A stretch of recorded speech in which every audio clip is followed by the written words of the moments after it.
their spin-off cartoon from Archie Comics, and they had their own series from 1970 to 1972. Instead of ghosts, Josie's adventures usually featured kind of like a cross between James Bond and Jonny Quest combined with Scooby. It was kind of more adventure. It wasn't really spooky, but they had a lot of like mad scientists they were fighting against or solving crimes against, and it was a lot of fun. I have the first series on Blu-ray. I plan on getting the second series. It was recently released on Blu-ray as well. And in the second series, Josie and the Pussycats are in outer space. So by this episode, their series had been canceled and people were familiar with the group. And I think back then, like 49 years ago, this would have been a fun episode to watch. Every episode of Josie and the Pussycats usually had a fun song in it. So watching this episode, I was really looking forward to hearing a fun song from Josie and the Pussycats. Anyway, being a huge fan of Josie and the Pussycats, I did expect good things from this episode, but will it hold up to my expectations? Let's find out.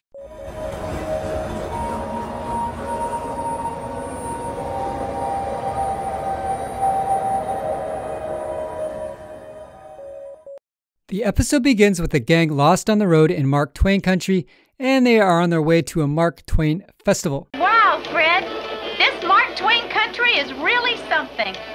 I'd rather see a road sign, Daphne, because we're lost.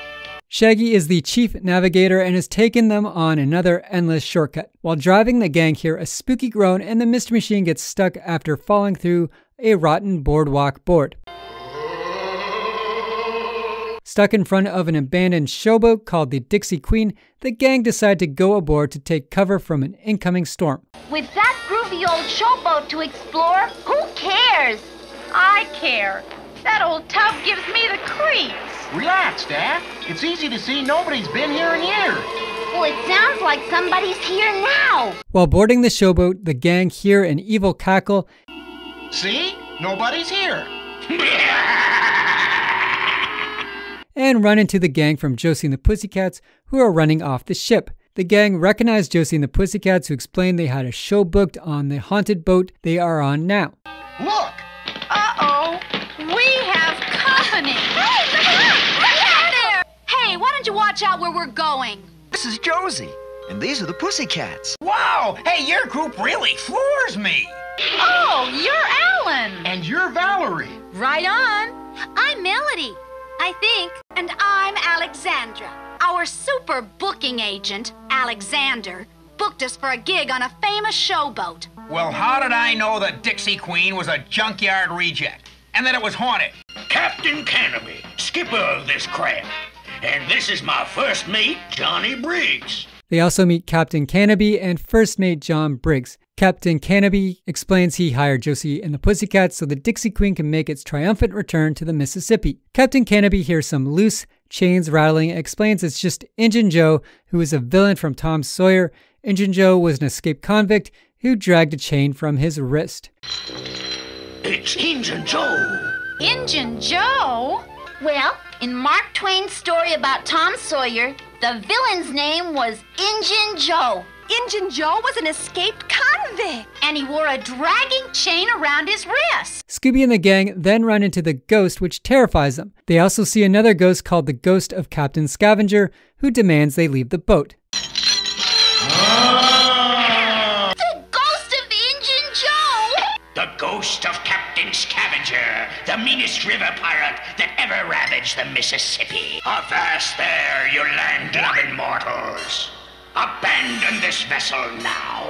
I thought I heard chain rattling sounds coming from here. The gang decide to turn in for the night and put Scooby and Shaggy on guard duty. Our cowardly duo instantly run into the ghosts, but are knocked out by a bottle of sleeping gas. Here's some smelling salts. Thanks.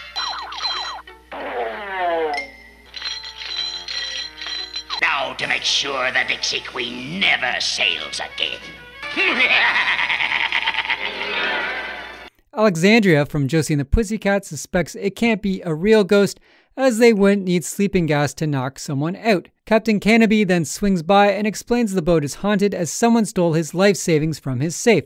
Johnny Briggs is also missing, and a note is left behind telling them to leave or else they'll never see Johnny again. Well, the boat is haunted. The ghost struck last night. Follow me. Something opened our safe and stole our life saving. Well, who knew the combination? Just Johnny and me.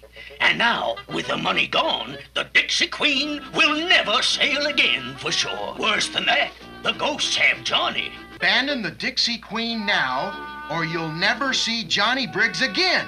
Signed, Captain Scavenger. Captain Canopy tells everyone to leave while he goes off to talk to the sheriff. We then meet Lance Goodwin, who wants to buy the showboat and turn it into a gambling boat. Lance is very suspicious as he mentions he knows Johnny is missing. That's Lance Goodwin, the worst scalawag on the Mississippi. Captain Canopy, I've come with the last offer to buy the Dixie Queen for scrap iron. You mean for a floating gambling casino, you scoundrel? Very well, but I'll suggest that you discuss my offer with your partner Johnny, if he's ever seen again. How did he know Johnny was missing? Unless Lance Goodwin is somehow connected with the ghosts. Everybody knows ghosts only haunt at night. That's what you think. Besides, we've got ghost traps in the Mystery Machine. While Captain Canopy is off to get the sheriff, the gang decide to fix up the boat. Lots of weird hijinks occur, like chains getting in the engine equipment and the sprinklers going off. Despite all the chaos, the two gangs get the boat looking like brand new. Maybe now they'll leave. If they don't, they'll be sorry. Lance Goodwin shows up once more and tells the gang that he just bought the mortgage payment for the boat. If they don't pay up in 3 days, the boat will be his. Josie explains after their benefit concert, they will have more than enough money to pay off the boat. Well, gang, we did it. And it looks super. Just like brand new. Boy, I bet Captain Canopy will be surprised. It's Lance Goodwin. I just bought the Dixie Queen's mortgage papers from the bank.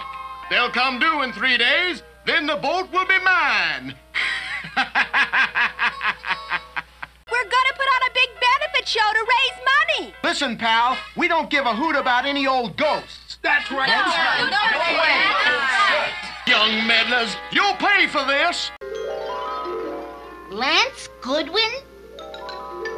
Captain Scavenger? Is it possible? And maybe Johnny isn't really missing. He might just be in with those ghosts. Freddy and the girls set up some traps and end up catching Captain Canopy. The captain explains the sheriff wasn't in, but is impressed with the fixed up boat. The gang tried to explain that it probably was Johnny who stole the money and ran off, but the captain won't hear of it. After running into the ghosts once more, the gang huddle and put another plan into action. The gang's plan fails as there are hidden microphones that reveal to the true villains what's going on. The two gangs also find the stolen money, but are trapped in a net. I am coming for you.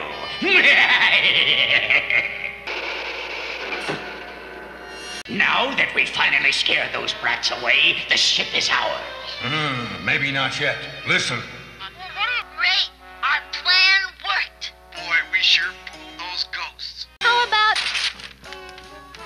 2 million? Melanie is sitting on $1 million clue. Hey, what's happening? Let us down or I'll let you have it. Full speed ahead, Engine Joe. Now no one will find us. I'm betting $1 million someone does. Now that those kids are gone, I can get on with this Dixie Queen business. Fortunately, Scooby and Shaggy are off on their own, so they are available to rescue them. The net is placed on a barge and the gang are taken off the showboat. Thinking fast, Josie tosses the money into the water so she can leave a trail of money behind. Scooby and Shaggy pick up on the money trail quickly and follow it to a hidden cave where the others are placed in a sunken pit. Shaggy lowers the cargo net so everyone can climb out of the pit, and we get our final chase scene with Injun Joe and Captain Scavenger. Eventually, the ghosts are captured after falling into the water, and that knocks off their makeup and wigs and everything else. Lance Goodwin shows up and introduces himself as a U.S. Treasury agent. Captain Scavenger is Captain Canopy, who has a second disguise, and is Jack Cana, a notorious counterfeiter. His partner was just a fake Injun Joe. Johnny then shows up and says he inherited the boat, and unbeknownst to him, Captain Canopy was just using the boat to counterfeit money. When Johnny got wise, he was thrown in the brig. The the criminals were using the cave to print up the money and the showboat to distribute it. Alma, no one here is who they pretend to be. For instance, I happen to be a U.S. Treasury agent. And this is... Captain Canopy? Wrong again. It's really Jack Canna, a notorious counterfeiter. And this fake Injun Joe was his partner. The counterfeiters used a secret cave in Tom Sawyer's cavern to print up their fake money. And the Dixie Queen was their distribution point to the rest of the gang. And then when I got wise, he threw me in the brig where Josie and her pals found me. And the phony ghost scheme was to scare everybody away from their crooked operation. With another mystery solved, the showboat sails again and Josie performs her benefit show. And the Dixie Queen will sail again tomorrow.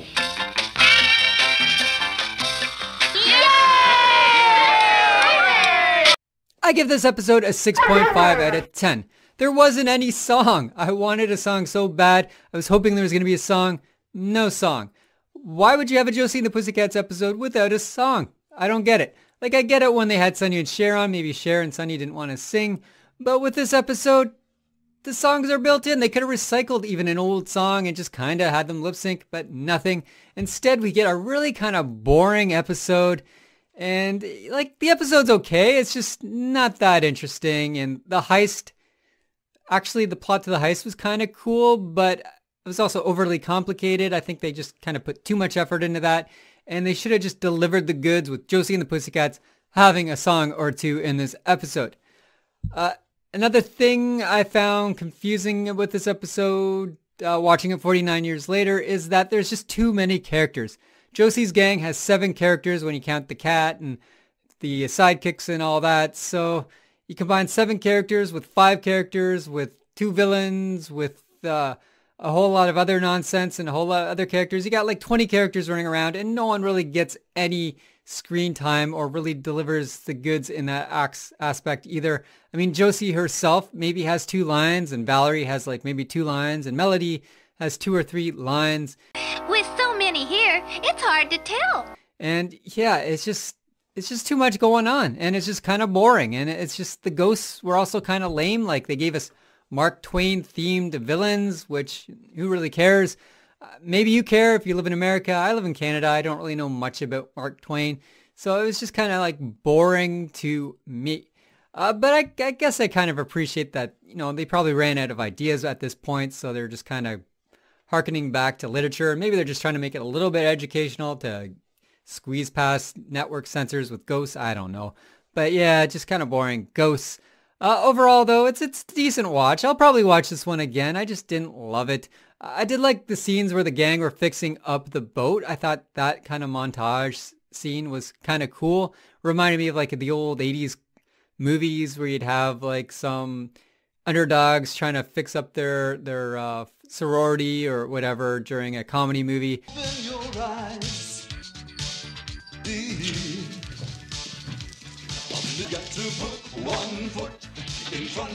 Kind of remind me of that, which is just, I guess, kind of caters to my own kind of history of watching movies throughout the years. But anyway, yeah, just 6.5 out of 10. Not spooky, padded, boring. Didn't really live up to my expectations. And no song. So yeah.